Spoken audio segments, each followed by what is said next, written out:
Chiuso per paura, non per ferie, non per scelta, ma perché lavorare così è diventato impossibile. Non sempre c'è spazio per la vittima e per il suo aggressore nella stessa città, così quando lui torna, lei chiude il negozio e se ne va. Ha paura.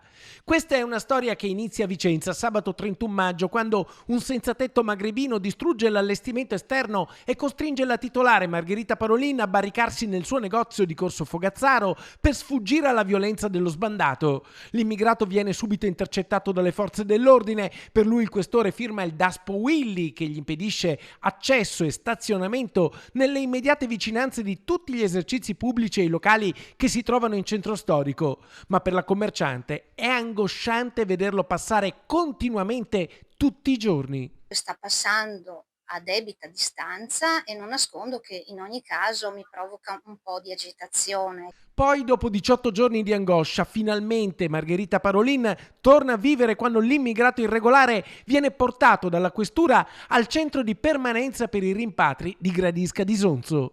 Oggi è il mio primo giorno di vita, sono molto felice, sono liberata da questa ossessione. Margherita Parolin sorrideva, ma non era finita. Questo fine settimana l'immigrato inaspettatamente ricompare in città. A quanto pare avrebbe un certificato medico da cui risulterebbe che soffrirebbe di problemi di salute che rendono impossibile la sua espulsione dal territorio nazionale, come sancito da una sentenza della Cassazione. Per Margherita Parolin è uno shock e decide di chiudere. Questo è una vergogna.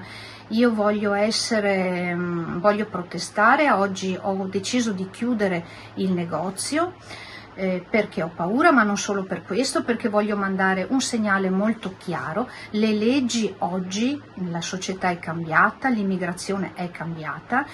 Stiamo vivendo un momento epocale completamente diverso dagli anni passati e quindi chiedo che ci siano delle leggi molto chiare, precise e severe. Se sei un delinquente che ruba, spaccia o se sei aggressivo e violento, deve esserci una legge fuori subito, te ne vai subito.